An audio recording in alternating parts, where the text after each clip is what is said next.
नमस्कार साथियों, स्वागत है आप सबका हमारे चैनल पर। साथियों, एक बहुत ही खुशखबरी वाली न्यूज़ निकल कर आई है। जी हाँ साथियों, भारत बहुत लंबे समय से इंजन को लेकर रोल्स रॉयस के साथ नेगोशिएशंस कर रहा था।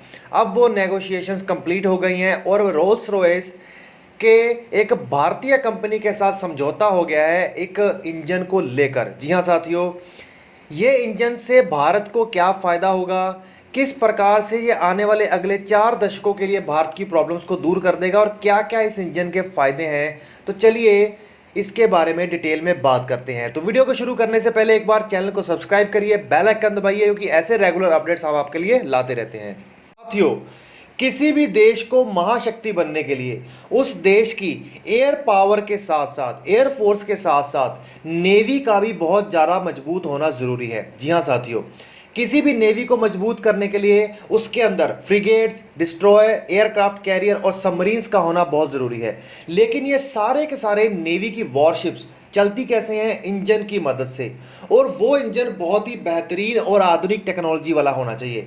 तो रोल्स रॉयस और हॉल के बीच में जो एमओयू साइन हुआ है इस MT-30 मेरीन इंजन को लेकर, इसी इंडियन नेवी की वॉरशिप की इंजन की ज़रूरतों को लेकर पूरा हुआ है। साथियों, पिछले 4 दशक से भारत जो इंजन यूज कर रहा है गैस टरबाइन टेक्नोलॉजी का, वो बहुत पुराना हो चुका है और भारत की वॉरशिप्स के लिए बहुत सारी टेक्निकल प्रॉब्लम्स खड़ी करता है।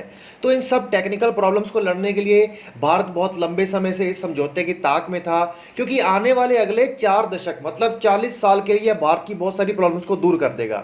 साथियों, इसके अंतर्गत भारत को टेक्नोलॉजी ट्रांसफर, इंस्टॉलेशन करने में मदद, पैकेजिंग, मार्केटिंग और सर्विस सपोर्ट भी दिया जाएगा रोल्स रॉयस के द्वारा। साथियों, इस इंजन का इस्तेमाल कहाँ कहाँ हो सकता है?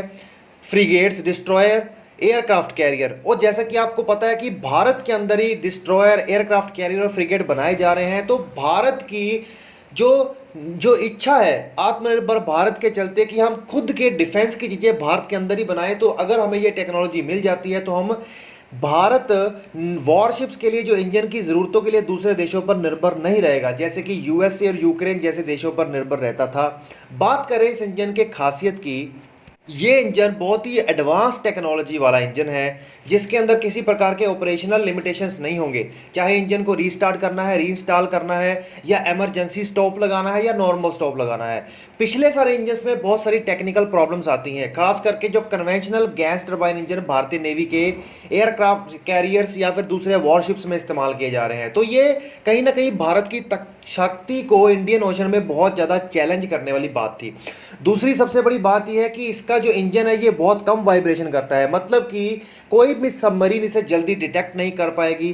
तीसरी सबसे बड़ी बात है, अपनी वॉरशिप्स को क्या इलेक्ट्रिक पावर सिस्टम में ट्रांसफर करना चाहता था। इलेक्ट्रिक पावर सिस्टम बहुत ही मतलब कह लीजिए एडवांस टेक्नोलॉजी कह लीजिए, या किसी भी वॉरशिप को और ज़्यादा रेडीनेस करने के लिए बेहतरीन होती है।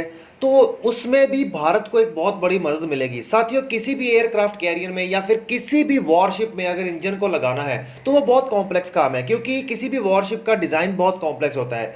भारत की सबसे बड़ी प्रॉब्लम तो यही दूर होगी कि यही एक इंजन का इस्तेमाल वो हर वॉरशिप में कर सकते हैं। किसी भी अलग अलग वॉरशिप्स के लिए उसे अलग अलग देशों के ऊपर निर्भर नहीं रहना पड़ेगा वॉरशिप्स को या फिर इंजन्स को इंपोर्ट करने के लिए। तो यहाँ भी हम कहीं ना कहीं सेल्फ रिलायंट हो जाएंगे, और भारत को महाशक्ति बनाने में एयरफोर्स के अलावा इंडियन नेवी भी एक बहुत बड़ा रोल प्ले करती है, ये बात याद रखिएगा। जो भारत के पास पहले कोई भी ऐसा टरबाइन इंजन नहीं था। भारत बहुत लंबे समय से इसकी मांग को लेकर लगा हुआ है, इसीलिए ये हॉल के साथ इसका जो एमओयू करवाया गया है। तो चैनल को सब्सक्राइब करिए, बेल आइकन दबाइए, हम यहाँ पर रेगुलर अपडेट्स लाते रहते हैं।